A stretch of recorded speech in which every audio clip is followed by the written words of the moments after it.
তোমরা সবাই চুপ করো। এই ছেলেটা কলকাতা থেকে এসেছে, তোমাদের কিছু বলতে চাই, কথা মন দিয়ে শোনো। আমার নাম টনি, আমি কলকাতা থেকে এসেছি। আপনারা দীর্ঘদিন ধরেই জলের সংকট এবং রাস্তাঘাটের জন্য বিডিও অফিসে দরখাস্ত করেছেন। আমি সেই বিডিও অফিস থেকে এসেছি আপনাদের গ্রাম এনকোয়ারি করার জন্য। আপনারা যদি রাজি থাকেন এবং জায়গা দেন, তাহলে কিছুদিনের মধ্যে আমাদের কাজ আমরা শুরু করতে পারি। কোনো সমস্যা নাই, জলের ট্যাঙ্কের জন্য আমি জায়গা দেবো। হ্যাঁ, আমিও জায়গা দেবো। না না, আপনারা জায়গা দেবো বললে হবে না। আমি গ্রামটা ঘুরে একবার দেখতে চাই যে কোথায় ট্যাঙ্কিটা বসালে গোটা গ্রামে জল সাপ্লাই করা যাবে। বাবু, আপনাকে অনেক ধন্যবাদ। আমি অনেকদিন থেকে পানির কষ্ট পাচ্ছি। না না কাকা, আপনি আমাকে আপনি করে বলবেন না, আমি আপনার ছেলের বয়সী। বলছিলাম কাকা, আমি তো আপনাদের এখানে এক সপ্তাহ থাকবো, কোনো ঘর ভাড়া পাওয়া যাবে না? আরে এই গ্রামে তুমি ঘর ভাড়া কোথায় পাবা? তুমি তো আমাদের উপকার করার জন্য এসেছো, তাই না? আজ থেকে তুমি আমাদের বাড়িতেই থাকবা। চলো। ওগো, স্যারকে খেতে দাও। আরে আপনি আমাকে স্যার বলছেন কেন? আপনি আমার বাবার বয়সী, আপনি আমাকে টনি বলে ডাকবেন। আচ্ছা ঠিক আছে। কি গো, কিছু বলছো? অনেক বেলা হয়ে গেছে, টনি কিছু খেতে দাও। কাকিমা, ব্যাগটা ঘরে নিয়ে যাও। বুড়ি, মাছের বাটিটা নিয়ে আয় তো।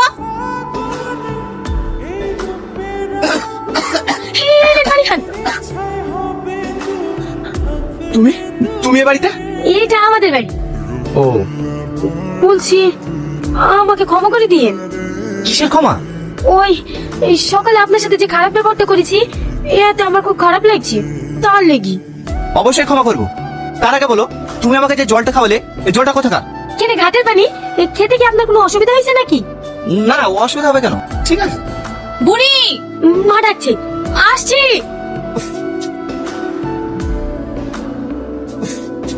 মা, ও দেখো কলকাতার বাবু বসে আছি, কি কোনো ঘুমায়নি? ওরা সব ঠান্ডা ঘরে ঘুমায়, আমাদের এই ঘরে ঘুম আসে? মা, তালের পাকা ঠান্ডা হাওয়া, বাবুকে দেখলে হয় না? তুই ঠিকই বলিস বুড়ি, বেচারা গরমে কষ্ট পাচ্ছে, যা পাখাটা দিয়ে গা। আপনার গরমে ঘুম আসে না তাই না? এই নেন, এই পাখাটা দিয়ে হাওয়া খান, তাহলে ঘুম চলে আসবে। এটা দিয়ে? আরে ওরকম করে হাওয়া করে না, এই দেখে আয় করি। এইভাবে বাতাস করবো তো ঘুমাবো কখন? আপনারা শহরের মানুষ তো, তাই আপনাদের অভ্যাস নাই।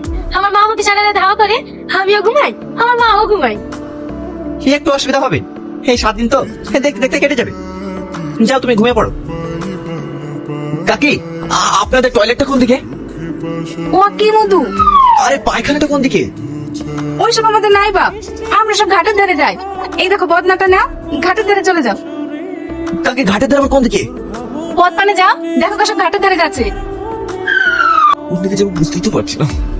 এসব বেকারে দেখলাম যে সালমা, দাঁড়াও দাঁড়াও দাঁড়াও, আমার খুব ইমার্জেন্সি পেয়েছে। কোন দিকে যাবো?